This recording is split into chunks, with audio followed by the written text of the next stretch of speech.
Hi, this is Sarit Switzer, and welcome to the It Is Taught podcast, a podcast devoted to the teachings of Rabbi Shneur Zalman of Liadi as recorded in his most famous work, the Tanya.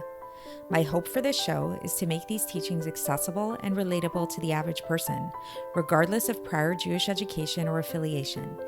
The episodes follow the prescribed daily study portions and are meant to serve as practical lessons in how to live your life as your true self and develop an authentic and powerful relationship with your Creator.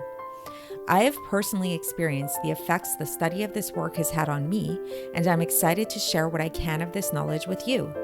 So please join me on this journey of learning, self-growth, and connection with your source.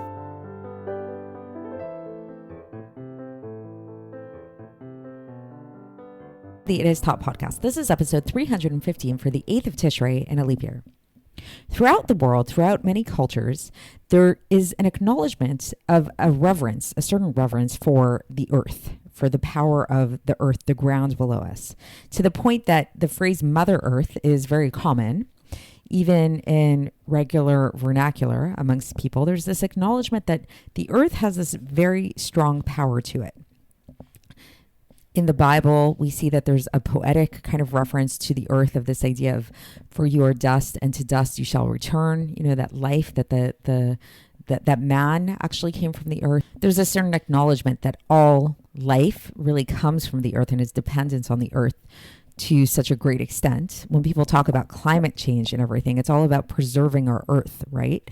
And within Judaism, we see that this concept of the earth actually, especially in Kabbalistic literature, comes up in a few ways. There's the idea of the elements, that there's four basic elements in creation. And those four basic elements are earth, water, fire, and air. And earth is thought to be the lowest and the heaviest of all the elements. But at the same time, if you recall, several episodes ago, we talked about this idea of how Avraham Avinu likened himself to the earth. And while at first this sounded as if he was being self-deprecating, we actually went into a deeper explanation of that. And when he called himself, he said, I am dust, I am ashes, I'm nothing but the earth element.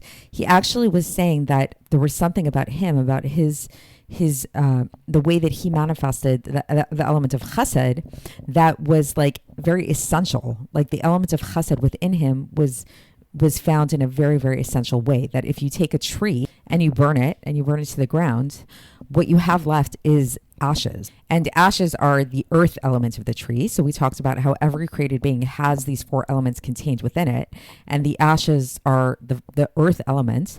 And what this shows is that when a tree is burned, the only element that remains is the earth element, because the earth element is actually, in a certain sense, the strongest, and it's kind of like the essence of what this tree is. So there's something very essential about the earth element, something very, very powerful about it. Everything kind of reverts back. It's the heaviest of all the elements. We also know that the earth element comes up in a different way when we talk about the orders of creation, that there's four basic orders of created beings. We have the inanimate life, which is rocks and crystals and dirt and stuff like that, which is pretty much synonymous with the earth element. Then we have the vegetative world. We have the world of the trees and the plants and all that stuff. And that actually parallels with the water element, if you're curious about that. That's the growth. It's the power of growth.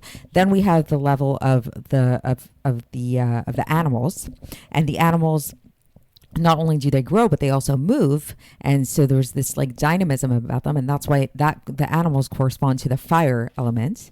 And then the highest of all creation is man. And man is what is man? Man is that not only do we grow, not only do we move, but we also speak. That's why in Hebrew, the man, in Kabbalistic literature, man is called the medaber, the speaking one.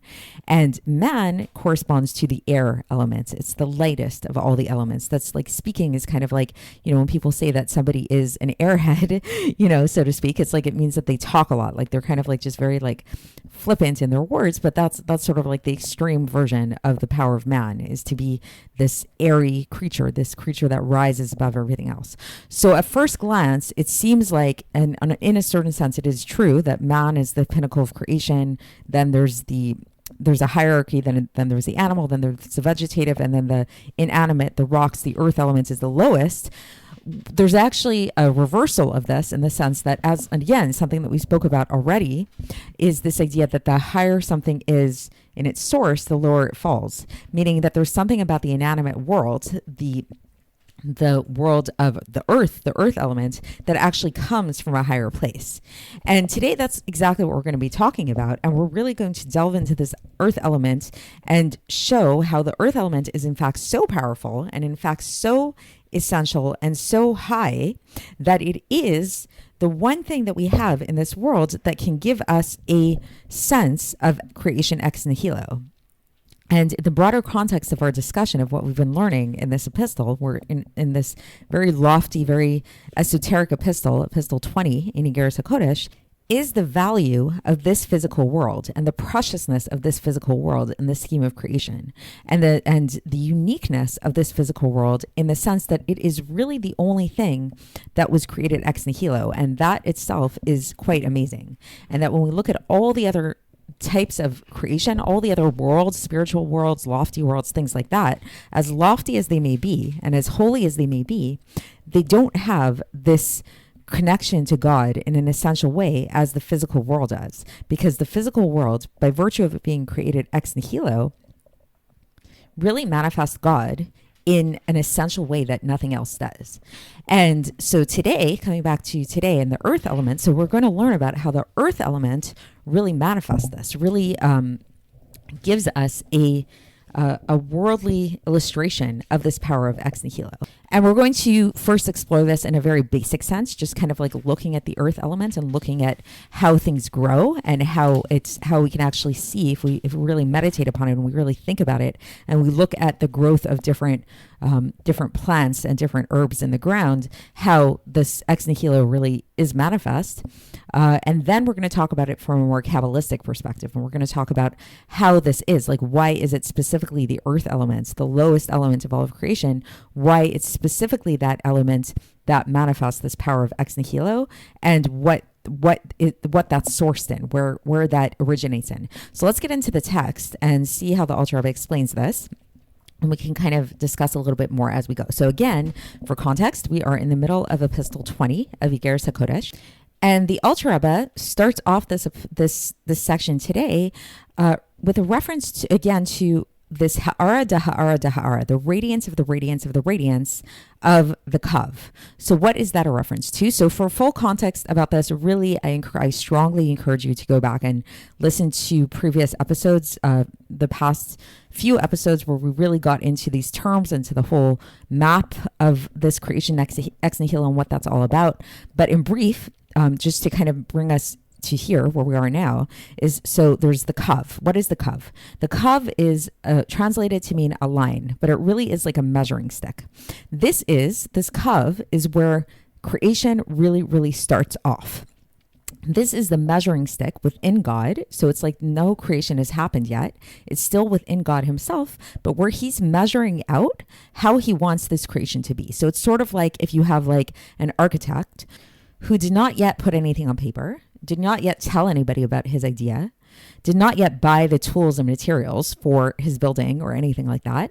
He's just sitting there and he's contemplating this creation that he wants to make, this building, let's say, that he wants to make, and he is like measuring it out in his mind. He's thinking about the various limitations, the various constraints. What are the constraints that are involved with this creation? That is the Kav.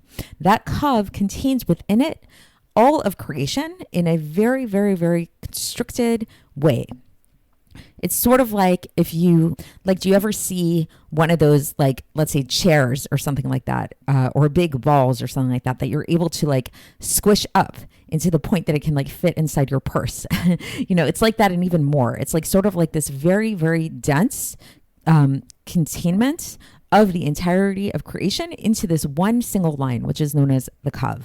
So that Kav itself is, we don't experience that Kav directly. What we experience in that Kav, in our reality, is what's known as a ha'ara da ha'ara da ha'ara, a radiance of a radiance of a radiance, which is something we spoke about previously. We spoke about this yesterday.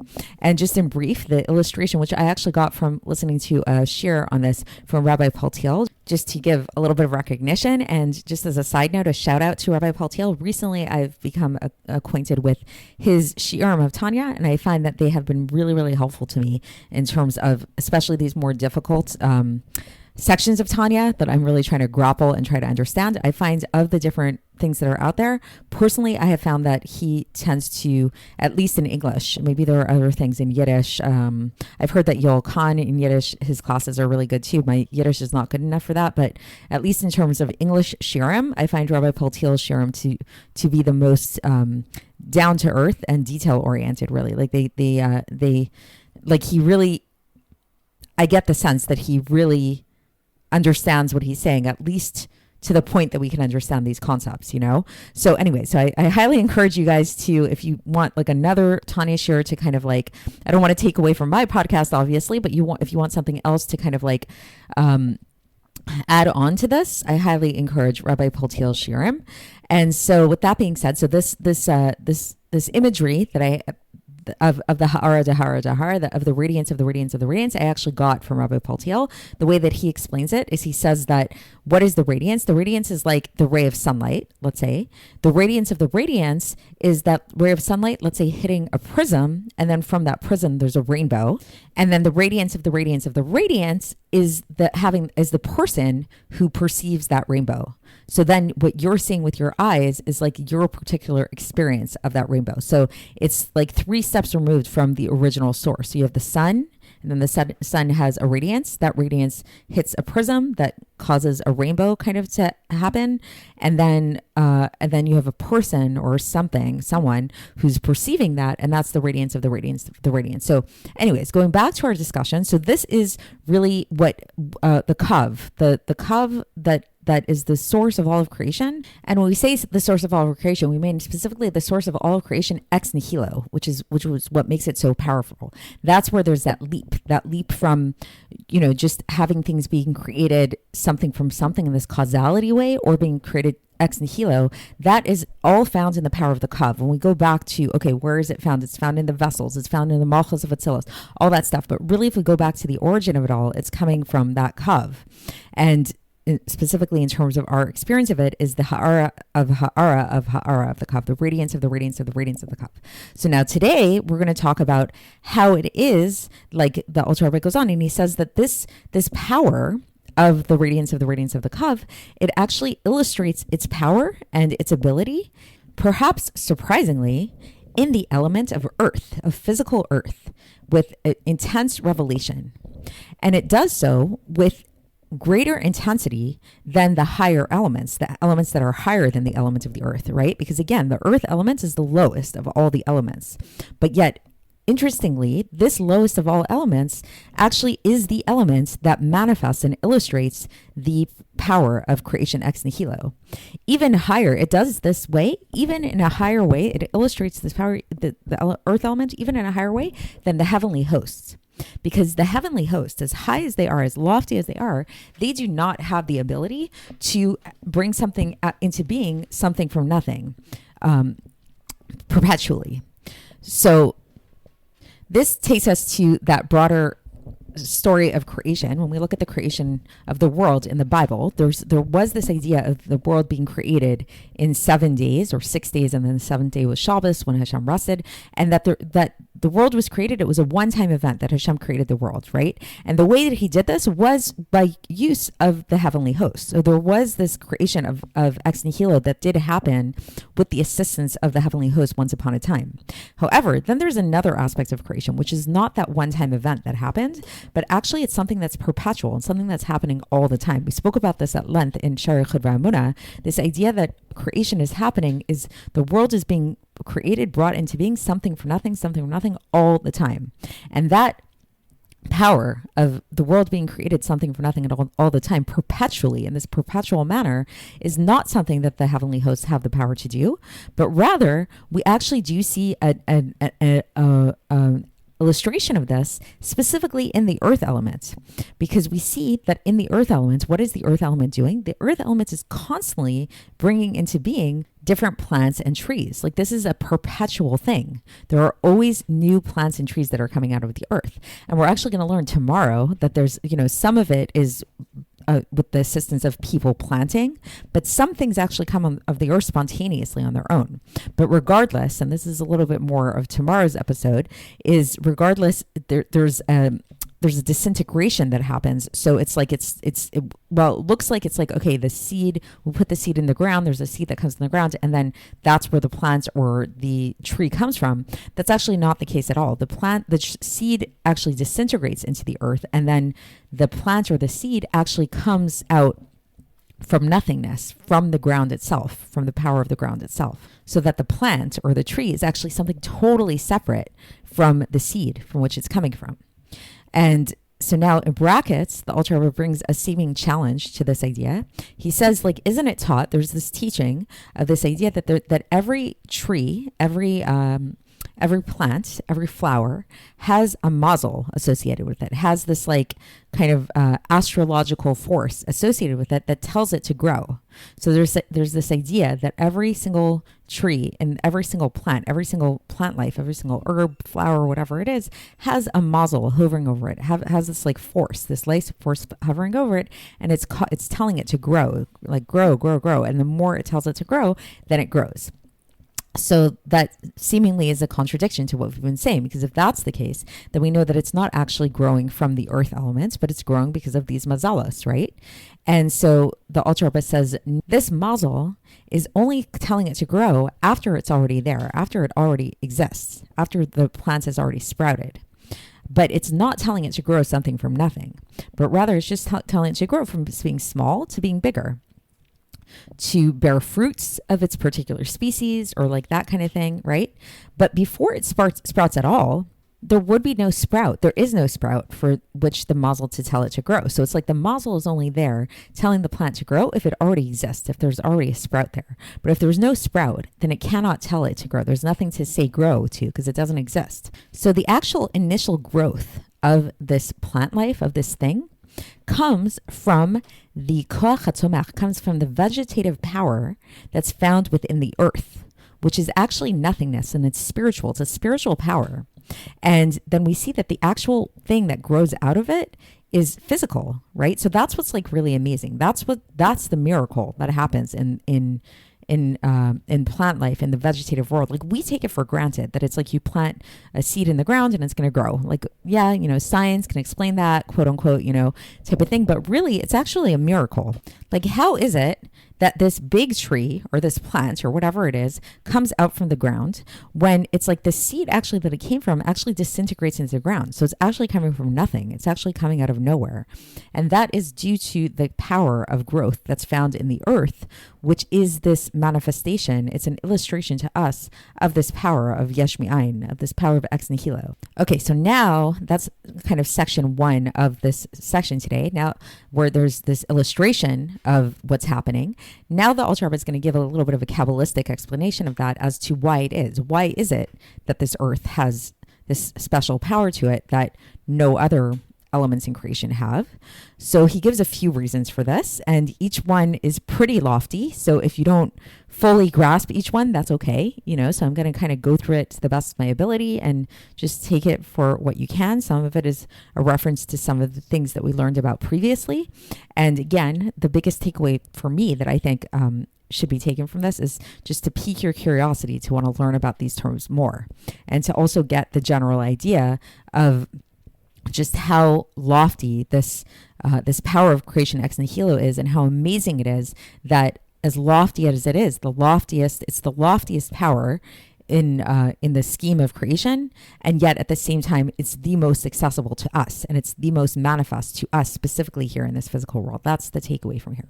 So the Alter Rebbe says that the reason why is it that this earth element has the special power to it, uniquely has the special power, is because the feet of Ak end at the end of Asiya. So just to explain that again. So if you remember from a few episodes ago, we've been talking about this idea of Ak. What is Ak? Adam Kadmon. Adam Kadmon is primordial man. Primordial man is the level of creation that is above the worlds. It's above even the world of Atzilus. And because even though Atzilus is the world of emanation, where there's no actual like substantial creatures that have real difference and substance to them, because everything is nullified in its source, Adam Kadmon is even above that. Because the world of Atzilus is there's still a potential there for things to happen in this very real way. So again, when we talked about, remember the conception of a child, the world of Atzilus is where you have like the mother and father, and they exist and they contain within them the power to have a baby, but they haven't yet conceived the baby. There is no child. However, there's still an idea of a child. There's still a very, very real potential of a child. Everybody knows that it's like if that man and woman get together, there's a very real possibility that they will give birth to a child. It's very the sense of otherness is very real, even if it's not actually manifest right then and there. In the world of Adam Kadmon, there is no other. There is no, it's like beyond space, beyond time. It's everything's there, but in such high potential state. It's like, it's purely the world of real potential.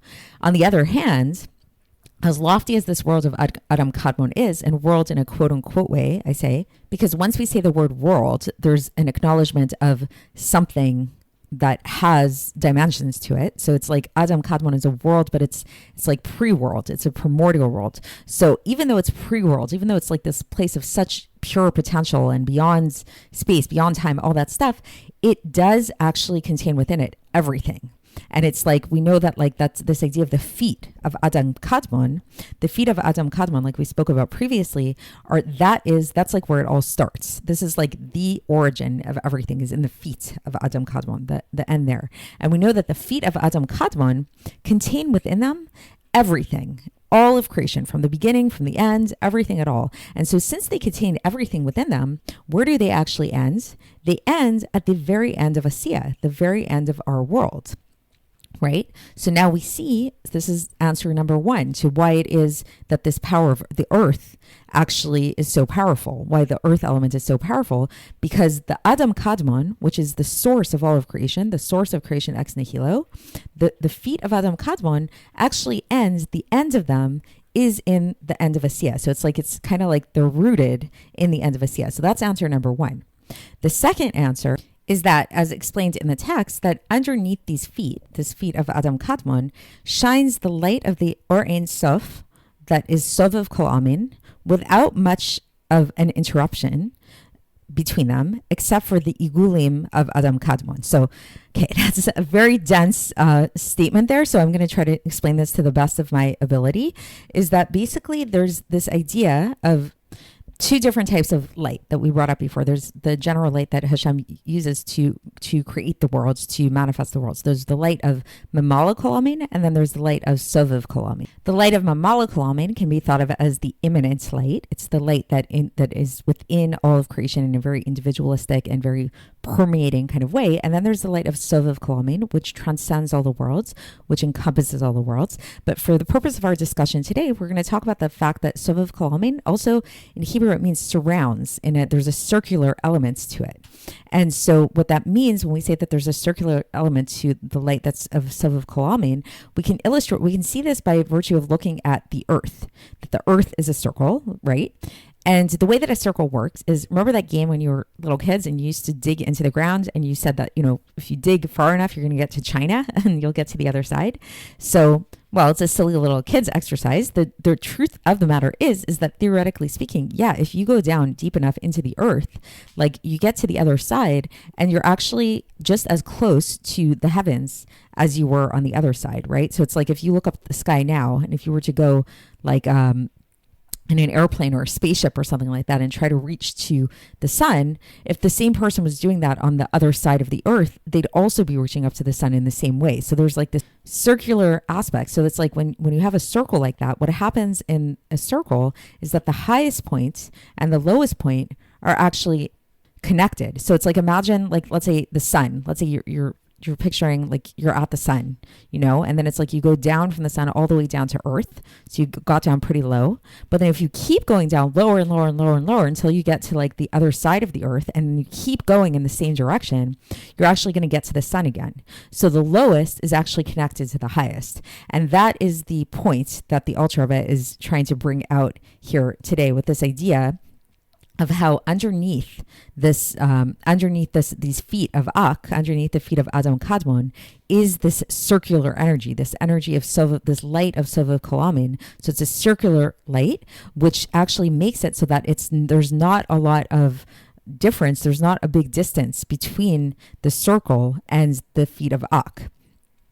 The only thing that separates between them, it says, is the Igule Adam Kadmon, the circles of the Adam Kadmon. So these things, I'm explaining them in a very kind of simplistic way. I honestly don't understand them fully. These are very, very deep Kabbalistic concepts, but that's sort of the basic idea. Okay, so that's answer number 2 as to why it is that the earth element has this special power of Ex Nihilo. So to recap, reason number 1 is because the feet of Ak, which is the origin of this creation, Ex Nihilo, the origin of all of creation, they're planted in, like they end in this world of Asiya, this lowest world of Asiya. And then reason number 2 is because there's right underneath the feet of Ak is this element of Sovav Kolamin, this circular light within which the bottommost point is actually the highest most point because it's a circle in that way. Okay, now reason number 3 is then we're talking about the Kav. So we said, when we talked about the Kav, we said that the Kav ends at the end of the feet of Adam Kadmon. Then this Kav shines up in a way of, or choser, it's called, in a way of a rebounding light. So that's, again, a very esoteric kind of concept, but a way to kind of understand that is, again, if you look at the earth, the physical earth, so the hottest point of the earth is actually right in the middle of the earth, right? So that's why it's like those exercises of trying to dig into the earth until you reach China. You can never do that because at a certain point, it gets so hot, it's not sustainable. And that's very interesting, right? It's like, why is the center of the earth so hot? So Kabbalistically speaking, it's because of this or choser, because there's a connection between the sun and the bottom, that it's like there's this, like it's like if you have this contained space, it's like if you bounce a ball down from the top, it's going to rebound back up again. Or if you radiate heat from the top, the heat is going to rise back up again. So there's this rebounding energy that happens. So this is, again, the same idea of like, basically it's like we have the Kav, right? Which is, again, the Kav is the origin of all of creation. That is the origin of everything. This is the measuring stick through which God created all of creation. And the Kav ends at the feet of Adam Kadmon. After the Kav of Adam Kadmon, all we have is the radiance of the Kav, or the radiance of the Kav, and all that other stuff we spoke about earlier.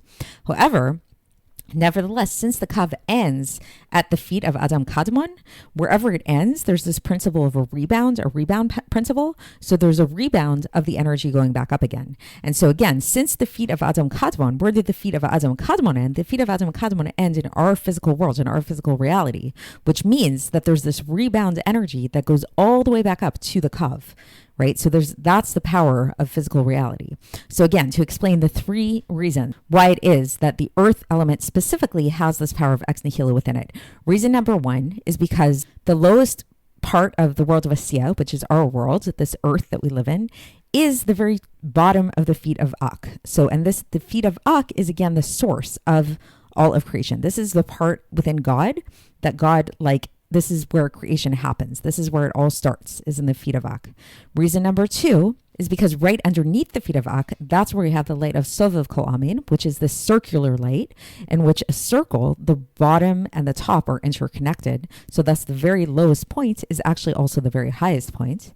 And then reason number 3 is because of the Kav. And while the Kav itself ends at the feet of Ak, and doesn't essentially go past that place, nevertheless, there's a rebound energy that goes from the lowest point to the highest point. And since we already said that the feet of Ak ends in our lowest world of Asiya, in this earth that we live in, that rebound energy goes all the way back up to the Kav, which the Kav is the true origin of Ex Nihilo. It's the true measuring stick through which God creates everything in the world. aka the origin of Ex Nihilo creation. And the Alter Rebbe says that this or Choser, this rebounding light of the Kav, we see this is a similar thing to when we see that the Kav actually becomes invested within the levels of Arich Anpin, of Abba Ve'ima, and Zer Anpin and Nukva, of Atzilus. So we don't need to get into the details of like what every single one of those mean, but the basic idea is like all these different levels within Atzilus. So this Kav does get vested within those levels of Atzilus, but it radiates in all these higher levels in Atzilus through the rebounding light that's found in Malchus of Atzilus. So it's really the Malchus of Atzilus, which is the lowest part of Atzilus, that actually causes this radiation of the Kav, of the light of the Kav, through this rebounding energy. So it's like sort of like the basic idea is that the radiance, it seems like the radiance is coming from above to below, but in a sense it's actually coming from below to above because of the rebounding energy, the rebounding nature of the light. And then we also talked about this Malchus of Atzilus, this lowest part of Atzilus is actually also the Keter from below to above, right? Like we talked about how the Malchus of one world becomes the Keter of the world below it, because the end is wedged in the beginning. And so similarly, this whole idea is that basically when the end of the Kav, that ends at the end of the Yosher of Adam Kadmon, at the end of like the detailed aspects of the feet of Adam Kadmon, then there's also this rebounding energy that comes from below to above to the aspect of the light of the Neshama of Malchus of Asiyah. So which is actual godliness, which comes from the external vessels of Malchus of Atzilus. So there's a lot there. Once again, it's just like really, I kind of like breezed through that last section. But again, it's that same basic idea of that radiating, rebounding light that comes from below to above, that connects with the Malchus of Asiyah, which we know is connected ultimately with the Malchus of Atzilus, specifically to the external kelim, the external vessels of Malchus of Atzilus, which was really where all of Ex Nihilo happens. So I kind of breezed through that last section, I know. And if I were to tell you guys that I really understood all of this, I would be lying.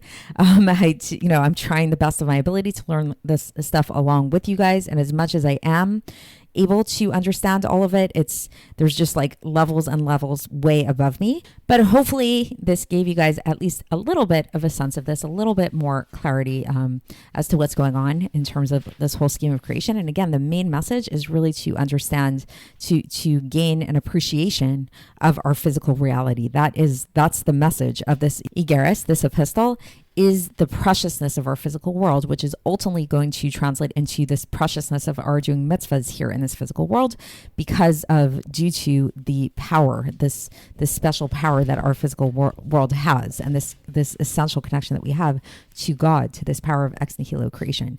So that's it for today, and we'll continue along these lines tomorrow. We still have a couple days left in this epistle, so stay tuned, and I will speak to you then. Thanks for listening to the It Is Taught podcast, hosted by Sarit Switzer. This podcast is dedicated in loving memory of my maternal grandfather, Avraham Yitzchak ben Binyamin HaKohen of blessed memory. Music by Shoshana. If you enjoyed this episode and would like to support the show, please share it with others and subscribe on YouTube, Apple iTunes, Spotify, or wherever you listen to podcasts. And make sure to leave us a 5-star review. To find out more about the It Is Taught project, including more information on my soon-to-be published book, please visit our website, itistaught.com. To catch the latest from me, follow me on Facebook, Instagram, and Twitter. Looking forward to speaking with you tomorrow, and until then, have a great day.